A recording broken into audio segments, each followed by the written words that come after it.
membuat suatu destinasi itu tuh nggak yang namanya sembarangan seperti itu ya, nggak asal buat tren di Jawa lagi seperti ini kita bawa nih ke Kalimantan Tengah.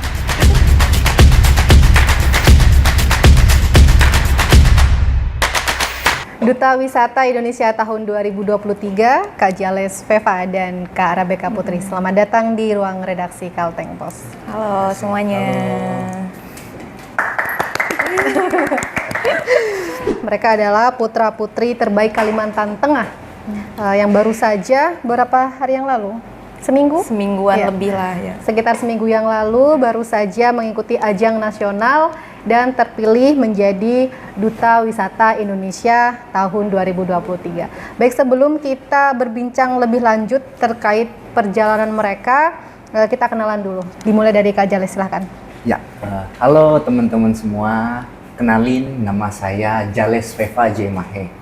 Teman-teman boleh manggil saya dengan nama Jales. Untuk sekarang, saya sedang sibuk menjalani pendidikan Strata 1 di program studi Teknik Pertambangan Universitas Palangkaraya. Dan puji Tuhan, saya diamanahkan menjadi Duta Wisata Indonesia tahun ini, tahun 2023. Terima kasih. Akan dilanjutkan Kak Rabeka. Halo semuanya, perkenalkan saya Rabeka Putri, biasa dipanggil BK. Saat ini saya tercatat aktif menjadi seorang mahasiswi program Magister Pariwisata di Universitas Pelita Harapan, Jakarta. Dan tahun ini juga bersama dengan Jales, kita terpilih menjadi Duta Wisata Indonesia tahun 2023. Gitu. Selamat. Ini suatu kebanggaan ya, karena ini yang ketiga kalinya ya Kalimantan Tengah menjadi Duta Wisata tingkat nasional betul. Indonesia. Ini pertama tahun berapa itu, Kak? Pertamanya di tahun 2010, waktu itu di Kendari juga. Terus yang kedua 2019 di Bali, 2023 Kalimantan Tengah lagi, kita mendapatkan di Kendari lagi. Di Kendari juga. Sebelumnya ini kakak-kakak berdua ini perjalanannya pasti dimulai dari duta-dutaan di tingkat kabupaten kota mungkin ya. Mungkin gimana sih perjalanannya sampai di tingkat nasional dan juara 1 ini gitu? Iya. Mungkin dari Kak Jales. Untuk perjalanan saya awalnya boleh cerita sedikit nih Kak. Sebelumnya saya nggak ada background sama sekali nih di dunia pageant, dunia model maupun dunia public speaking. Tapi saya termotivasi ketika melihat orang-orang hebat. Mereka hebat berbicara, hebat mengayomi masyarakat, dan turut berperan aktif dalam pemberdayaan pariwisata yang ada di Kalimantan Tengah.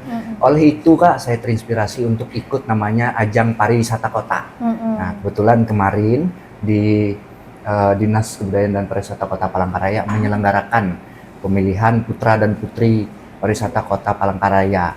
Kebetulan pada saat itu saya mendaftarkan diri nih Kak untuk mengikuti ajang tersebut.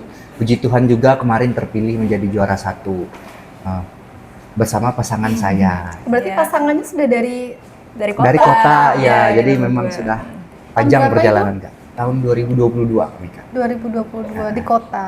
Di kota. Oh ya, terus? Betul. Terus kemarin kami dua berproses lama nih Kak. Proses, kemudian dikirimlah ke ajang provinsi namanya Jagau dan Bawi. Ya, Jagau dan Bawi Pariwisata Kalimantan Tengah. Dan puji Tuhan juga kami terpilih nih Kak menjadi juaranya. Setelah itu persiapanlah kami menuju nasional. Kemarin juga terpilih juga, puji Tuhan. Memang jalan Tuhan luar biasa Kak. Puji Tuhan terpilih untuk menjadi Duta Wisata Indonesia. Jadi kami sangat berbangga ya nih Kak. Pemuda-pemudi asal Kota Palangkaraya, kota cantik kita, bisa puji Tuhan membawa nama baik kota maupun provinsi Kalimantan Tengah di ajang nasional begitu.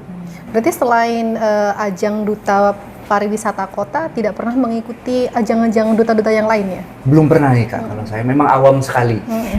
Berarti pertama kali dan langsung dipercaya untuk mengamani ke provinsi bahkan sampai ke nasional ya Kak? Ya puji Tuhan, berkat dukungan para dinas juga Kak dan teman-teman senior di Apindo begitu. Oke, mungkin dari Kak Rabeka ini pengalaman dari awal gimana ini? Sebenarnya kurang lebih kayak si Jales, saya juga backgroundnya juga nggak pernah mengikuti modeling, pageant atau kegiatan duta lainnya.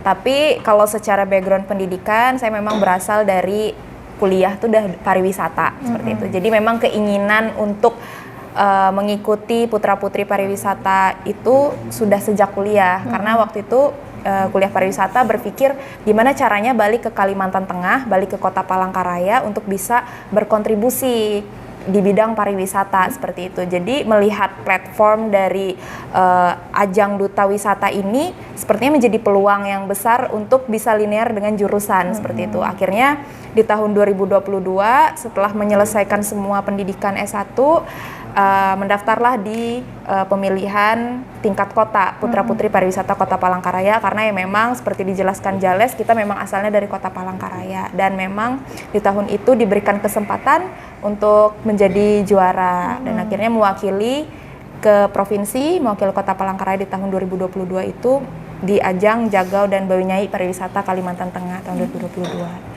Seperti itu. Kurang lebih sih ceritanya seperti Jales. Oke. Berarti ini di provinsi pemilihan 2022 ya. Tetapi mengikuti ajang di nasional tidak duta wisata dari tahun 2023 di Kalimantan Tengah ya. Iya, betul. Berarti kayak mundur gitu karena 2022-nya ini nggak ngirimkan di pusat gitu ya. Betul. Karena memang waktu itu kan di tahun 2022 itu peralihan dari masa COVID-19 menuju new era seperti itu. Oke, tadi ada yang menarik nih ke Rabeka, dari S1 sudah fokus di pariwisata, bahkan saat ini lebih fokus lagi di S2-nya di pariwisata. Apa sih yang membuat ketertarikan di dunia pariwisata ini, Kak? Kalau ditarik lagi ke belakang, sebenarnya simple. Waktu itu SMA pengen berbeda aja sih dari teman-teman yang lain. Jadi waktu SMA saya tuh jurusannya itu dapat jurusan IPS. Nah, rata-rata teman-teman yang IPS itu masuknya kuliah akuntansi, ekonomi, seperti itu manajemen, hukum, ya bidang-bidang yang banyak lah mereka masuk ke jurusan tersebut. Jadi saya berpikir jurusan apa ya yang berbeda. Terus di sisi lain saya memang suka jalan-jalan dan melihat salah satu teman dia berkesempatan untuk bisa magang ke luar negeri. Dan memang cita-cita saya dari dulu tuh bagaimana caranya saya bisa keluar negeri seperti itu. Dan akhirnya melihat peluang dari jurusan pariwisata ini sendiri seperti itu. Oke. Nah, selama ini sudah ada pengalaman-pengalaman, aku lihat di CV-nya kan sudah jadi pemandu wisata ya. Udah ada pengalaman itu ke luar negeri mungkin jadi pemandu wisata. Udah kecapean kan nih cita-citanya? Kalau ke luar negeri, ya puji Tuhan di tahun ini kemarin bersama dengan pemerintah Provinsi Kalimantan Tengah, dibawa oleh Dinas Pariwisata dan Kebudayaan Provinsi Kalimantan Tengah, itu kita dibawa ke Cina kemarin, ya kita ke Guangzhou sama ke Nanning waktu itu. Dan kalau untuk pengalaman jadi tour guide sendiri, itu sudah 3 kali membawa wisatawan luar dari Belanda sama Austria waktu itu. Di wisata di mana? Di Kalimantan Tengah? Di Kota Palangkaraya. Di Kota Palangkaraya. Karena juga udah punya kemampuan public speaking English juga ya. Amin.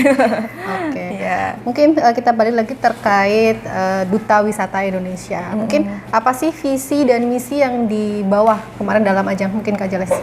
Baik, untuk visi dan misi kami sendiri nih Kak, jadi kami memfokuskan kepada pemberdayaan masyarakat. Yang dimana kami percaya suatu tempat wisata bisa berkembang berkat daripada kualitas masyarakat yang ada di dalamnya. Untuk itu juga berdasarkan keresahan kami nih Kak, yang dimana banyak sekali teman-teman di daerah yang tidak memiliki privilege pengetahuan tentang pariwisata.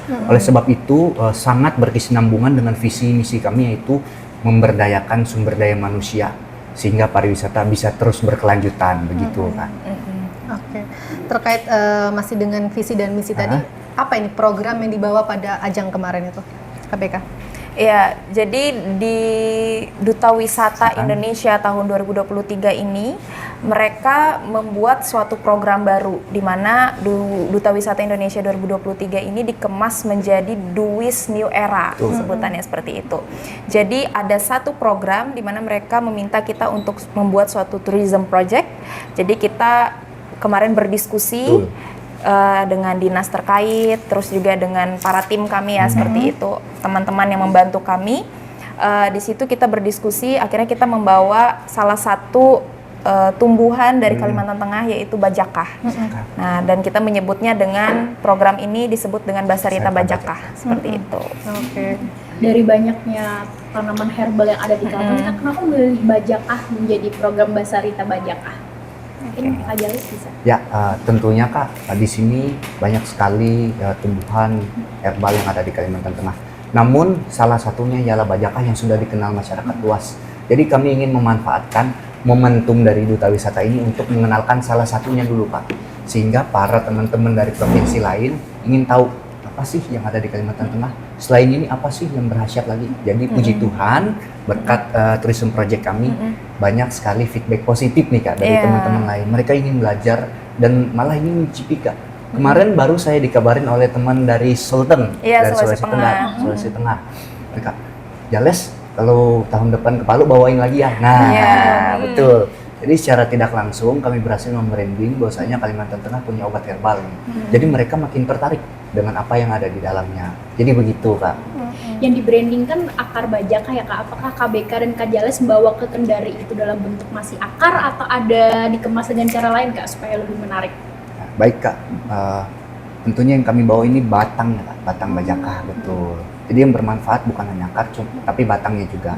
Jadi tourism project yang kami bawakan ini pada dasarnya kami ingin rebranding atau merepack atau mengemas ulang daripada kemasan bajakah yang sebelumnya sangat sulit nih Kak. Kan bajakah itu pada dasarnya cara menyeduhnya dimasukkan 500 gram air, ditunggu 15 sampai 10 menit. Tentunya sebagai orang yang suka instan nih Kak, pasti kadang tuh ribet. Nah, oleh sebab itu, berdasarkan keresahan yang kami alami, kami ingin berkolaborasi dengan teman-teman pelaku UMKM yang ada di Kalteng. Jadi kami berusaha membantu mereka dengan mengubah kemasannya menjadi teh bajakah. Nah, Oh, berarti tinggal seduh ya tinggal Kak? seduh, betul sekali Kak. Tinggal seduh dan juga nilai ekonomisnya sangat tinggi Kak. Satu batang kecil itu mampu membuat satu kantong teh. Betul. Jadi 500 gram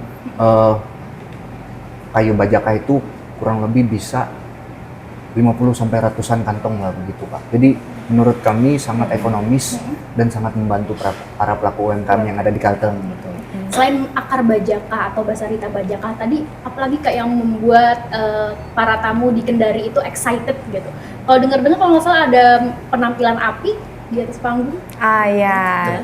Jadi kemarin itu kita membawakan satu pertunjukan bakat. Itu kita bawa dadas waktu itu ya. Dan dimana kalau pertunjukan dadas itu kan pasti terakhirnya kita ada api itu ya, semburan api dari bokor itu. Nah, itu menjadi salah satu keunikan juga dari Kalimantan Tengah kemarin karena ada atraksi yang kita tampilkan dan berbeda lah dari peserta-peserta lainnya. Dan itu sejak saat itu kita nggak sangka bahwa itu sudah dinotis seperti itu oleh salah satu juri yang memang menonton pada waktu itu, seperti itu. Padahal sebenarnya nggak ada Kak unjuk bakat itu. Unjuk bakat memang ada seperti itu dan itu dilaksanakan waktu pembukaan pemilihan Duta Wisata Indonesia 2023 seperti itu. Kak, ini peran dari Duta Wisata Indonesia sendiri itu apa? Karena ini kan Duta Wisata Indonesia tentu ruang lingkupnya luas gitu, tidak hanya di Kalimantan Tengah. Ini perannya seperti apa? Kalau bicara mengenai peran, pastinya kita sebagai duta wisata itu adalah representatif dari pariwisata itu sendiri, baik di tingkat provinsi, di daerah kita masing-masing dan juga di Indonesia. Jadinya nanti kita juga akan bekerja sama dengan Yayasan Duta Wisata Indonesia menggaungkan beberapa proyek, salah satunya proyek yang sudah kita bawakan kemarin ke Kendari yaitu Basarita Bajakah. Terus juga nanti kita akan menghadiri beberapa kegiatan event nasional yang akan dilaksanakan. Sudah ada beberapa daerah sih yang memang sudah kemarin berbicara dengan kita untuk mengundang nantinya ke ajang tersebut seperti itu. Berarti bakal keliling Indonesia nih Kak? Iya, seperti itulah. Daerah mana aja nih udah ada rencana dikunjungi? Ya, kemarin setelah dari Kendari, kita ada ngobrol-ngobrol. Kemarin sudah dari Bali, itu pasti, karena home base daripada Yayasan Duta Wisata Indonesia sendiri itu di Bali. Itu Bali, terus kemarin Jawa Tengah juga menawarkan, terus nanti Sulawesi Tengah, seperti itu menawarkan. Duta Wisata Indonesia kan lingkupnya luas ya Kak Indonesia. Kakak ini dari Kalteng. Nah, supaya tidak ada kecemburuan daerah lain, kakak berdua cenderung ke Kalteng itu gimana Kak? Programnya apakah bekerja sama dengan duta-duta yang ada di daerah atau gimana tuh? Kak Jales mungkin bisa jawab. Ya, tentunya Kak, kami Asosiasi Duta Wisata Indonesia ini mencakup banyak sekali provinsi Kak. Dan pada masing-masing provinsi ini punya masing-masing tourism project dan punya advokasi masing-masing. Jadi juga kami sebagai pemuda-pemudi Kalimantan Tengah, pemuda-pemudi Dayak, tidak boleh menghilangkan ciri khas kami kan. Jadi kami berkolaborasi dengan teman-teman di provinsi lain untuk bisa bersinergi memajukan pariwisata Kak. Seperti kami rutin melakukan edukasi ke masyarakat dan rutin berdiskusi dengan teman-teman di provinsi lain. Apa sih yang perlu dievaluasi dari pemberdayaan masyarakat? Apa sih yang perlu kita kolaborasikan terkait tourism project kita, begitu Pak. Kalau menurut KBK dan Kajales, selain di Kalteng, daerah lain yang punya potensi wisata yang luar biasa itu apa Kak? Mungkin yang ingin diangkat dalam program tahun ini? Kalau melihat dari Indonesia sendiri itu setiap daerah punya potensi masing-masing ya, seperti itu. Tapi tentunya karena kita perwakilan dari Kalimantan Tengah, pasti kembali lagi kepada Kalimantan Tengah yang akan kita tonjolkan seperti itu. Tapi tidak melupakan teman-teman daerah lain seperti itu ya, yang punya tourism project yang luar biasa juga, terus juga daerah lain punya tempat wisata yang luar biasa juga. Pastinya sebagai Duta Wisata Indonesia, kita harus memperkenalkan apa saja pariwisata yang ada di Indonesia dan mengkampanyekan salah satu campaign daripada Kementerian Pariwisata dan Ekonomi Kreatif, yaitu berwisatalah di Indonesia saja, seperti itu. Wisata di Indonesia saja. Kira-kira favorit tempat wisata KBK dan Kajales di mana Kak? Mau di Kalteng apa di luar? Kalteng boleh. Ya, untuk saya sendiri, favorit saya sih di wisata air hitam, Kereng Bangkirai. Nah, betul. Alamnya di Kereng Bangkirai Betul. tadi ya? Kalau wisata budayanya saya di Museum Balanga. Nah, banyak yang teman-teman nggak tahu nih Kak, Museum Balanga itu isinya apa dan kemudian apa yang tercantum di dalamnya. Jadi ketika saya masuk, ini juga pesan buat teman-teman semua, Museum Balanga itu terdapat banyak sekali sejarah tentang Kalimantan Tengah. Selain tentang Kalimantan Tengah, juga bagaimana cara kehidupan pribadi, masing pribadi pemuda-pemudi Dayak yang ada di Kalteng. Gitu Pak. Kalau KBK? Kalau ditanya favorit, aku kasih ini ya, Kalteng dan juga Indonesia deh, kayak gitu. Kalau Kalimantan Tengah, pastinya karena di Kota Palangkaraya, suka sekali dengan wisata air hitam Kereng Bangkirai. Terus juga karena saya suka dengan orang utan, karena melihat orang utan tuh kayak senang sekali seperti itu. Di Kalimantan Tengah, di Kota Palangkaraya kita punya, itu di Pulau Kaja, di Tangkiling. Nah, terus juga yang pengen didatangin lagi ke depannya itu pastinya Tanjung Puting yang di Kota Waringin Barat. Ya, belum punya kesempatan ke sana. Sudah ada beberapa tawaran dari teman-teman dari Tanjung Puting itu, ayo BK kapan kesini, seperti itu. Sabar masih sibuk seperti itu, pengen ke sana. Kalau Indonesia sejauh ini paling berkesan memang waktu ke Bali itu, wah, kita landing aja tuh atmosfernya udah beda sekali. Tapi kalau masalah pengen datang kemana lagi nanti, cita-cita tuh pengen banget bisa ke Sumatera Utara gitu, karena kalau saya melihat Sumatera Utara tuh kayak replika dari Switzerland gitu. Salah satu negara yang pengen saya kunjungi nantinya gitu. Oke, sebagai duta wisata yang tentunya fokus ke Kalimantan Tengah juga ini, bagaimana kakak melihat potensi wisata di Kalimantan Tengah? Kalau melihat potensi pariwisata di Kalimantan Tengah ini sangat berpotensi sekali ya, seperti itu. Ditambah kita melihat bahwa budaya di Kalimantan Tengah ini sangat kuat sekali, seperti itu. Dan kalau saya beberapa kali membawa tamu dari luar itu, mereka memang cenderung tertariknya itu kepada budaya, penjelasan budaya seperti itu. Oh, ini kenapa bisa seperti ini? Kenapa mereka melakukan hal ini? Jadi pertanyaan-pertanyaan itu membuat saya berpikir bahwa berarti mereka tertarik sekali dengan budaya, tetapi tidak menyampingkan sumber daya alam yang kita miliki, keindahan alam yang kita miliki. Itu juga menjadi salah satu ketertarikan. Jadi sebenarnya balance aja antara alam dan budaya di Provinsi Kalimantan Tengah ini menjadi salah satu hal yang menarik dan juga berpotensi untuk terus kita kembangkan gitu. Oke. Kalau di Kalimantan Tengah ini mungkin daerah mana, mungkin wisata di mana yang bisa berpotensi dikunjungi turis mancanegara selain Tanjung Puting mungkin Kak? Ya, kalau ngelihat di Tanjung Puting sudah pasti ya, itu menjadi tujuan sekali oleh wisatawan mancanegara. Selain daripada itu, Taman Nasional Sebangau. Jadi itu bisa dikatakan nomor 2-nya yang dikunjungi oleh wisatawan. Karena kalau di Tanjung Puting itu memang kita berfokus untuk melihat kepada orang utan. Kalau di Taman Nasional Sebangau itu ada trekking, sama sih Tanjung Puting juga ada trekking. Tapi kalau di Taman Nasional Sebangau itu mereka ada trekking, terus juga ada susur sungai, bisa berkemah juga di sana, terus juga bisa melihat hewan-hewannya itu yang liar seperti itu. Jadi kayak misal ngelihat ular warna orange, terus ngelihat buaya, ngelihat orang utan, ngelihat monyet dan segala macam tuh kayak sesuatu hal yang menyenangkan karena itu kita bisa lihat karena kesempatan seperti itu gitu. Oke. Ini kan kita lebih memang terkenal alamnya kayak. Bagaimana kakak melihat potensi mungkin pantai di Kalimantan Tengah ini yang jarang tersorot dan tidak ada itu kak? Gimana nih siapa? Berbicara pantai nih kak, kita perlu tahu dulu apa keunikan dan ciri khas yang ada di Kalimantan Tengah. Nah, yang ada di Kalimantan Tengah ini alam dan budayanya kak. Dan itu balik lagi berbicara pantai itu masuknya ke wisata minat khusus kak. Nah, yang dimana ketika wisatawan ingin berkunjung ke suatu tempat, kita harus tahu apa minatnya. Namun puji Tuhan sejauh ini banyak wisatawan yang ingin berkunjungnya ke alam, contohnya Taman Nasional Sebangau kak. Jadi begitu.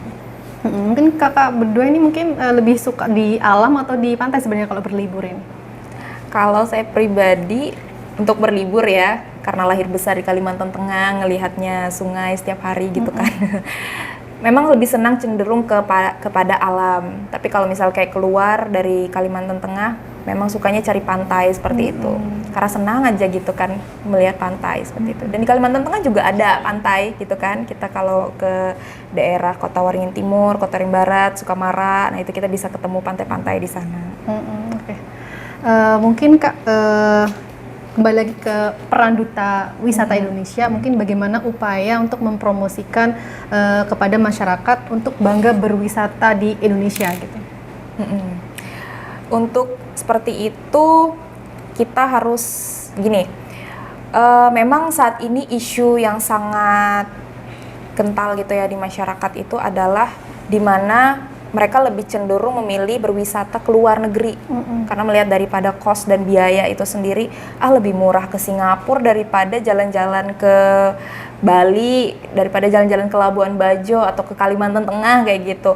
Nah, hal-hal seperti itulah yang menjadi concern kita sebenarnya sebagai duta wisata, bagaimana kita harus bisa mengajak masyarakat ini untuk bahwa berwisata di Indonesia saja itu sangat menyenangkan tanpa perlu melihat kepada cost, biaya seperti itu. Karena di daerah kita saja kita bisa menciptakan kegiatan berwisata itu dengan menarik seperti itu. Saya pribadi kalau misalnya berwisata itu tidak melulu harus ke tempat wisata yang terkenal seperti itu. Malah saya lebih senang mendatangi tempat-tempat yang belum dikenal oleh masyarakat seperti itu. Dan di sana saya buat konten, saya melakukan banyak foto-foto, ambil footage kayak gitu yang nantinya saya bagikan, saya sharingkan ke sosial media saya dan mendapat impact positif juga dari teman-teman di sosial media saya kayak nanya itu di mana seperti itu kan, artinya apa yang kita buat itu membuahkan hasil seperti itu.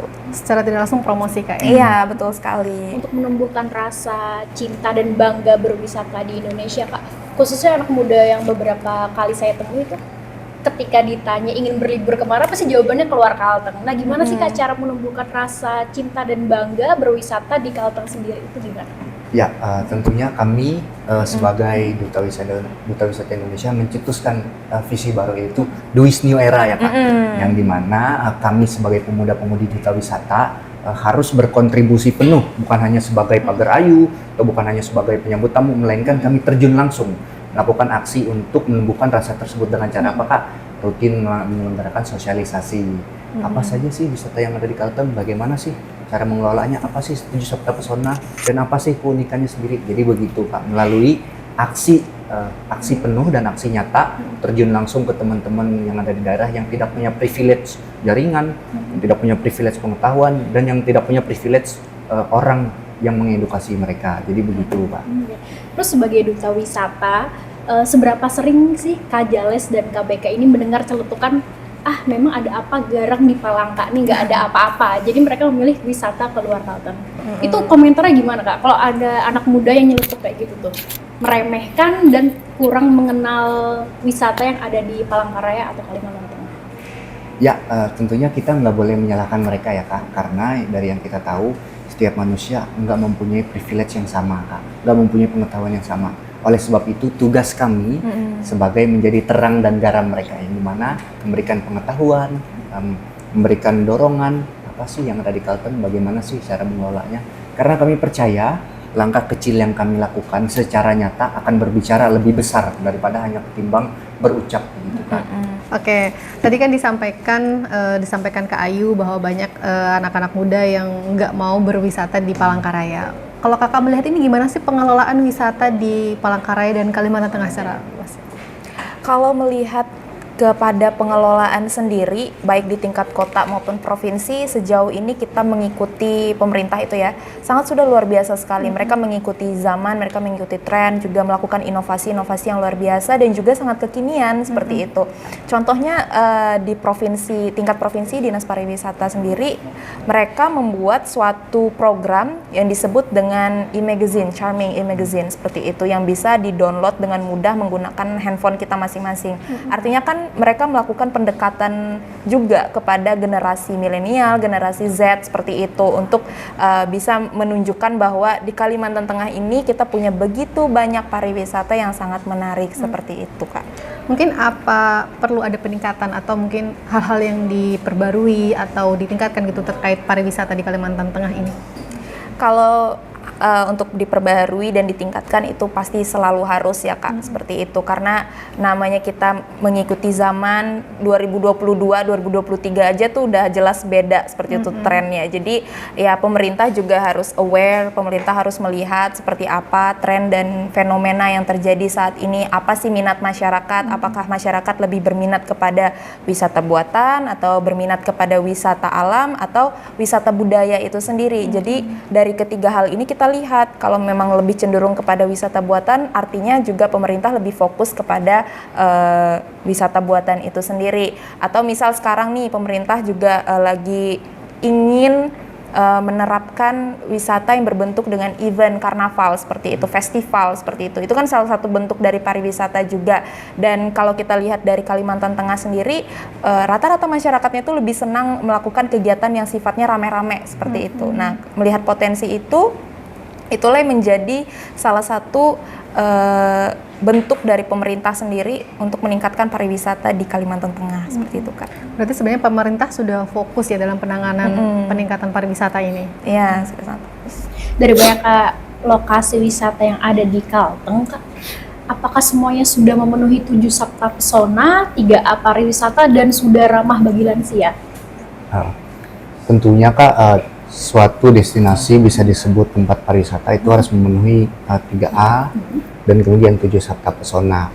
Namun berbicara dua aspek tersebut atau dua tema atau subbagian tersebut, banyak sekali tempat wisata yang kurang di segi aksesibilitas, entah jauh atau mungkin susah ditempuh karena jalannya rusak, atau harus memerlukan akses seperti kendaraan jalur laut, jalur air, betul. Jadi menurut kami tentunya sebagai duta wisata harus diperlukan tinjauan ulang lanjut seperti yang dikatakan Bawi BK tadi, tinjauan ulang lanjut, evaluasi rutin dalam rangka mengembangkan pariwisata khususnya di aksesibilitas seperti yang saya katakan tadi begitu. Kalau versi Kajales, wisata-wisata alam buatan kan banyak ya di Kota Palangkaraya. Apakah itu sudah ramah bagi lansia dan rekan-rekan disabilitas? Ya, baik. Tentunya Kak, berbicara wisata buatan dan masuknya itu ke kesetaraan gender Kak. Kesetaraan gender bukan hanya masalah kelamin, melainkan latar belakang daripada seseorang. Berbicara hal tersebut, menurut kami tentunya ada beberapa tempat wisata yang perlu dievaluasi ulang mengenai ramah dengan lansia dan ramah dengan orang disabilitas, karena kami juga terinspirasi nih Kak, ketika kami kemarin di Kendari, teman dari provinsi Kalimantan Timur ya Kak, Kalimantan Timur membawakan inklusivitas pariwisata, ini mana pariwisata mensupport kepada mereka yang teman-teman tuli. Nah, oleh sebab itu melalui advokasi mereka, kami bisa belajar juga Kak, bagaimana mengimplementasikan inklusivitas pariwisata di Kalimantan Tengah. Jadi seperti itu, Kak. Iya. Terus juga Kak, kalau misalnya suatu destinasi itu sudah mengklaim dirinya, kami sudah mengklaim 7 Sabta Pesona di destinasi ini. Artinya kan di dalam 7 Sabta Pesona itu ada poin aman. Berarti poin aman itu sudah mencakup aman untuk lansia, aman juga untuk para disabilitas dan juga masyarakat luas seperti itu. Menarik. Terus Kak, kita sebagai manusia kan punya hak untuk berwisata. Nah, menurut Kak Jales dan KBK, apakah masyarakat di Kalteng atau khususnya Palangkaraya itu haknya sudah terpenuhi? Nah ya, itu balik lagi ke selera, Kak. Nah, hak berjalan lurus dengan selera yang mereka punya. Dan menurut kami, puji Tuhan, banyak sekali feedback teman-teman masyarakat Kalteng untuk pariwisata yang ada di Kalteng. Juga selain feedback, banyak juga kritikan, saran dan masukan, dan semua itu kami tampung menjadi evaluasi tingkat lanjut atau evaluasi rutin untuk kami Duta Wisata berkolaborasi dengan dinas terkait yang menaungi tempat wisata tersebut. Gitu. Paling banyak dapat kritik dan saran apa Kak? Mengenai ini sih Kak, aksesibilitas. Nah, aksesibilitas karena banyak sekali tempat yang jauh, mungkin jalan yang rusak, kemudian aksesibilitas yang sulit ditempuh menggunakan jalur air, ya kurang lebih seperti itu, Kak. Itu bagaimana Duta Pariwisata menanggapi dan upaya untuk memperbaiki gitu? Ya, tentunya kami sebagai Duta Wisata dan pemuda-pemudi Kalimantan Tengah yang berperan aktif nih Kak, kami turut menjadi sarana pengaspirasi daripada suara-suara masyarakat, di mana kami menjembatani aspirasi mereka, kemudian kami salurkan ke pihak-pihak terkait atau pemerintah begitu. Dengan upaya-upaya itu, apakah sudah ada dampak gitu bagi mungkin wisata yang menjadi keluhan, kemudian Duta Wisata menjadi penyalur aspirasi ke pemerintah? Apa sudah ada dampaknya bagi tempat wisata tersebut? Sudah ada Kak, tentunya seperti yang dikatakan KBK tadi kan, Dinas Kebudayaan dan Pariwisata membuat e-charm-nya Kak, e-charm, yang dimana tersebut disalurkan aspirasi atau kritikan masyarakat. Nah, oleh sebab itu pemerintah dan kami berkolaborasi untuk melakukan aksi nyata untuk memperbaiki apa sih kendala yang ada di pariwisata, apa sih yang bikin mereka nggak nyaman. Nah, puji Tuhan sejauh ini kami diikut sertakan untuk kegiatan pemerintah seperti turut mengambil sampah di wisata air hitam Kereng Bangkirai, kemudian ikut mereka mensosialisasikan tentang pariwisata ke teman-teman yang ada di daerah-daerah begitu. Terus kita juga dilibatkan dengan kegiatan seperti BIMTEK, pelatihan-pelatihan seperti itu. Ini berarti sudah jalan ya dari 2022 setelah dinobatkan sebagai Duta Wisata Kalimantan Tengah gitu? Ya, pastinya bahkan dari kota, dari kota, tingkat kota di tahun 2022 itu setelah kita dinobatkan, kita memang dilibatkan terus dalam program pemerintah khususnya dalam bidang pariwisata seperti itu. Program apa dulu yang dibawakan di tingkat kota ini Kak? Kalau di tingkat kota sejauh itu kita lebih mendukung kepada program pemerintah sendiri seperti itu, dan waktu itu pemerintah kota Palangkaraya khususnya Dinas Pariwisata Kota Palangkaraya itu mereka lagi fokus kepada pengembangan wisata air hitam Kereng Bangkirai. Jadi memang pada saat itu ke tingkat provinsi pun kita memperkenalkan desa wisata lagi, maksudnya wisata air hitam Kereng Bangkirai itu sendiri. Beberapa kali menyebut wisata air hitam di Tangpiling, di Kereng Bangkirai, wisata air hitam di Kereng Bangkirai. Kenapa Kak itu selalu dibawakan mulai dari tingkat kota ya? Kenapa air hitam? Pertama pastinya karena unik ya. Bisa dikatakan air hitam itu bisa ditemukan cuma di Indonesia saja, dan satunya itu di Brazil.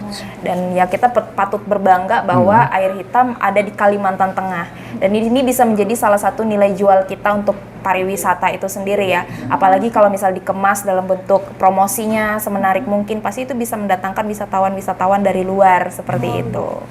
Kak, ini tadi kan disinggung terkait wisata buatan ya. Kalau mungkin saya pribadi, mungkin saya melihat itu ada fenomena masyarakat ini paling geruduk di awal gitu ya. Terus setelah itu lama-lama sepi gitu, dan akhirnya mungkin wisata itu udah bubar gitu. Nah, mungkin bagaimana Duta Wisata melihat fenomena ini, dan apa sih yang perlu diperbaiki dari wisata buatan tadi itu? Ya. Kalau saya pribadi menanggapi hal tersebut karena saya berlatar belakangkan akademisi dalam bidang pariwisata itu sendiri, pastinya kita harus melakukan riset. Pertama, kita melakukan riset dalam membuat suatu destinasi. Kita harus melakukan yang namanya mapping tourism. Kita harus melakukan pemetaan itu sendiri. Pemetaan dalam arti yaitu tadi adanya research, kita lihat minat masyarakat itu kemana, seperti itu. Dan artinya nggak membuat suatu destinasi itu tuh nggak yang namanya sembarangan seperti itu ya, nggak asal buat tren di Jawa lagi seperti ini kita bawa nih ke Kalimantan Tengah, itu bisa. Tapi ya seperti kata kakak tadi, ya 1-2 hari aja, habis itu udah fenomenanya hilang. Nah, yang menjadi tantangan adalah bagaimana sebagai pelaku wisata kita membuat ini tetap berkelanjutan, tetap continue. Artinya kita harus membuat inovasi lagi, kita harus melihat kepada tren lagi seperti itu supaya tidak mendatangkan wisatawan ya 1-2 kali saja, tetapi harapan kita ada motivasi kunjungan ulang itu sendiri ke suatu destinasi. Dan wisatanya terus berkelanjutan. Ya, berkelanjutan. Oke, mungkin ini sebagai penutup, Duta Wisata Indonesia ini juga mempromosikan Bangga Berwisata di Indonesia. Mungkin harapannya kepada teman-teman bisa mengikuti kakak di mana ini untuk bisa menonton aktivitas atau promosi-promosi terkait wisata. Silakan dari Kak Rabeka di Susu Pacaras. Ya, sebagai Duta Wisata Indonesia tahun 2023, pastinya kita mendukung program pemerintah dan juga segala sesuatu yang mendukung kemajuan pariwisata baik di Kalimantan Tengah maupun di Indonesia. Jadi untuk teman-teman semua yang ingin tahu apa saja program daripada pemerintah terkait dengan pariwisata baik di Kalimantan Tengah maupun di Indonesia, bisa follow akun Instagram kami di @rabekaputri. Terus juga bisa mengikuti kegiatan kami berdua itu di @duisid, @atwindo.official, terus juga @atwindokalteng. Dan juga untuk update mengenai pariwisata di Kalimantan Tengah bisa follow Instagram @disbudparkalteng, seperti itu. Jangan lupa ya follow saya juga di Instagram @jalesveja. Iya. Juga terus ikutin keseruan kami dan terus pantengin pariwisata yang ada di Kalteng. Terapkan sadar berwisata, terapkan sadar berbudaya. Kalau bukan kita, siapa lagi teman? Dan kalau bukan sekarang, kapan lagi? Yuk berwisata di Kalimantan Tengah aja, di Indonesia aja. Terima kasih. Terima kasih waktunya. Kita kasih dulu.